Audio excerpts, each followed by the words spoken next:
पाकिस्तान उसका फायदा उठा रहा, पाकिस्तान की मीडिया उसका फायदा उठा रही है, पाकिस्तान की सरकार उसे लोगों को दिखा रही है। मुझे लगता है चलते हुए इस तरह की सिचुएशन में राजनीतिक पार्टियों को थोड़ा सा सोच लेना चाहिए, थोड़ा सा रुक जाना चाहिए। अभी वैसे भी कौन सा चुनाव है, ये बात आप है कि राजनीतिक स्थिति है, राजनीतिक पार्टी है, वो तमाम सारी चीजें होती हैं। और इस तरह की सिचुएशन में चलते हुए युद्ध में अगर फुल फ्लैश युद्ध हो जाता तो कोई भी आदमी ये बता नहीं सकता, ईश्वर तो कोई है नहीं, नफा भी होता है, नुकसान भी होता है, कमियां भी होती है, बहुत सारी चीजें होती हैं। लेकिन जब चुनाव आएगा तो बात कर लेंगे। अभी ऐसी स्थिति में मुझे लगता है कि थोड़ा सा इंतजार करना चाहिए। देखिए, कांग्रेस वो पार्टी है जिसने पाकिस्तान के 2 टुकड़े किए, और सवाल वाजिब है कि अगर इंटेलिजेंस के थ्रू प्रधानमंत्री जी को पता था कि इस प्रकार का कुछ घटना हो सकती है, तो उस पे जो है नागरिकों की सुरक्षा का ध्यान क्यों नहीं दिया गया? ये तो बिल्कुल कॉमन क्वेश्चन है, ये तो कोई भी कर सकता है, ये तो बच्चा भी दूसरी बात, जिम्मेदार विपक्ष होने के नाते हमने वही सवाल किए जो कि हमें करने चाहिए थे, क्योंकि हम अपने देश की सुरक्षा, अपने नागरिकों की सुरक्षा के प्रति कंसर्न है। तीसरी बात यह है कि क्यों नहीं प्रधानमंत्री जी प्रेस कॉन्फ्रेंस करके सिचुएशन क्लियर किया, ना बीच में प्रेस कॉन्फ्रेंस किया, और विपक्ष को जो है विश्वास में लेके फैसला क्यों नहीं लिया। तीसरी चौथी बात यह है कि कोई बाहरी व्यक्ति कैसे ये कह सकता है कि हम जो है कॉमन सेंस का इस्तेमाल किया। क्या आप ट्रम्प बताएंगे कि हम कॉमन सेंस हमारे अंदर क्या है क्या नहीं है? क्या ट्रम्प अब फैसला करेंगे भारत का? ये वही भारत है जिसने जो है अमेरिका को भी घुटने पर ला दिया था। ये वही भारत है जो महाशक्ति बनने के और जो है अग्रसर है। अब वो समय नहीं रहा कि आप कोई अमेरिका, कोई गोरा देश हमें रूल करेगा। आपको ये बात समझनी होगी, देश का बच्चा बच्चा ही समझता है कि आज जो है मोदी जी की बारे में इस तरह की हर जगह चर्चा है कि इस तरह का कदम क्यों उठाया गया। अभी जो है क्या, जो मेरे मित्र है वो कह रहे थे कि नहीं, ऑपरेशन सिंदूर चल रहा है अभी, तो आज ये इंस्ट्रक्शंस दिए गए, वो इंस्ट्रक्शंस दिए गए, वो बात ठीक है, दिए गए, तो फिर ये सीज फायर का जो है निर्णय किसके हिसाब से लिया गया? क्यों बाहरी देशों के कहने पे लिया गया? एक तरफ आप कह रहे हैं, अच्छा ये बताइए, एक तरफ आप ये बड़ा सवाल उठा दिया। मुझे लगता है कि इसके लिए मुझे सत्येंद्र जी के दुग्गल साहब के पास जाना पड़ेगा। दुग्गल साहब, ये इन्होंने कह दिया कि बाहरी देशों के दबाव में ये फैसला ले लिया गया, क्यों? अब देखिए अब आप, मैं मैडम को थोड़ा सा पीछे लेके जाता हूँ। इन्होंने बोला, इनके और सलीके वार आंसर देता हूँ। इन्होंने कहा कि पाकिस्तान ने पार्लियामेंट बुला के 2 बार ऐसा कर लिया और भारत ने क्यों नहीं किया।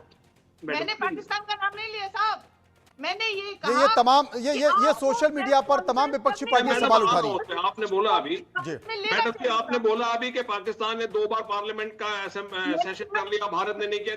देखिए आपको देखना पड़ेगा कि भारत एक सशक्त देश है और सशक्त लीडरशिप है। पाकिस्तान कमजोर देश है, पाकिस्तान क्या करता है उसके हिसाब से हम नहीं चलेंगे। मैंने बोला ही नहीं है सर, आपने सेशन बुलाया, इसका मतलब है कि वो कमजोर देश है। उसके लीडरशिप जो है वो बार बार पाकिस्तानी मिलिट्री लीडरशिप की तरफ देखती है, भारत में नहीं है। प्रधानमंत्री नंबर 1। नंबर 2, आपने बोला कि जब हम एग्रेशन कर रहे थे सबको कॉन्फिडेंस में लेना चाहिए था। आप ये बताइए मैडम, 1965 में किसने कॉन्फिडेंस में लिया था? सडनली लाहौर बस चाय पीने वाले थे हम, और विड्रॉ कर लिया और बेचारों को ताशकंद ले गए वो। नंबर 2। नंबर 3, इंदिरा गांधी ने, मैडम इंदिरा गांधी ने कौन सी पार्टी थी आप बताओ तो, गांधी, बताओ ना कौन सी पार्टी थी? गांधी जी ने 1971 में 1980 में आप पहले जानकारी से जुड़ता होके आइए, उसके बाद मुझसे बहस कीजिए। आपको तो खुद को नहीं पता है जानकारी। तो हेनरी किसिंजर उनके जानी दुश्मन थे।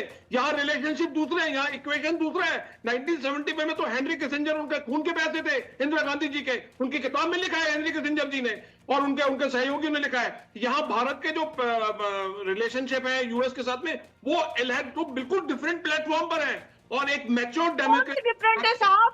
आप बताइए कि हमारे नागरिकों को हथकड़ियां डाल के, पैरों में भेड़िया डाल के भेजा जा रहा है। आप कह रहे हैं अलग लेवल पे। हमारे दोस्त क्या बोल रहे हैं, हमारे सलाहकार क्या बोल रहे हैं? ठीक है, अब ये भी बोला जाता है, भारतीय जनता पार्टी के सहयोगी वो ये भी बोलते हैं कि आपको बांग्लादेश बना के उनको देश देने की क्या जरूरत थी। आज देख लो क्या हो रहा है।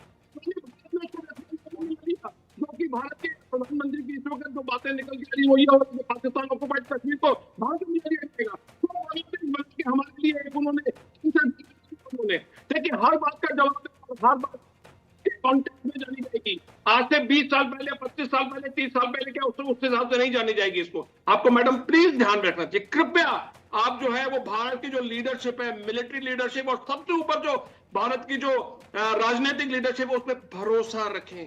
अभी एयर मार्शल कह रहे हैं हम तैयार हैं, ये सीज फायर है मैडम, ये कॉलिंग ऑफ एक्शन नहीं है। सीज फायर वैसे ही होता है जैसा पुराने जमाने में हल्दी घाटी युद्ध में वो रात को सीज फायर कर दिया करते थे, क्योंकि लड़ाइयां रात में नहीं होती थी, वो सफेद झंडा उठा दिया करते थे।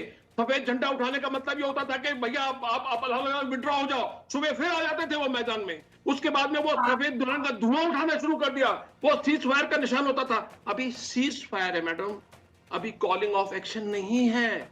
Late us wait for the DGMO meeting, प्रधानमंत्री, और हो सकता है इससे भी बड़ा एक्शन होने वाला हो, मैं ऐसा सोच रहा हूं। मैं कोई अंदर की बात नहीं बताने की कोशिश कर रहा। प्लीज मैडम, रिक्वेस्ट ये है कि आप काइंडली सब्र रखें और इतने बड़े बड़े स्टेटमेंट ना दें और क्वेश्चन ना उठाएं। अगर AIMIM के चीफ जो है वो इतना जबरदस्त सपोर्ट कर सकते हैं क्योंकि वो उनको असलियत दिख रही है, आप क्यों इतनी बड़ी पार्टी होने के बावजूद, एक भारतीय राजनीतिक पार्टी, बड़ी राजनीतिक पार्टी, सशक्त नेता, आपको बेशक मेरे वर्ड अच्छे ना लगे, मैं भी पॉलिटिक्स में नहीं जाना चाहता, एज ऑन डेट सशक्त नेता पर प्लीज क्वेश्चन ना उठाएं। Thank you madam, thank you so much for hearing me. Nirmal ji मेरे साथ मौजूद है। निर्मल जी, तमाम बातों के साथ साथ देश के, मैं आ रहा हूँ रितु जी आपके पास।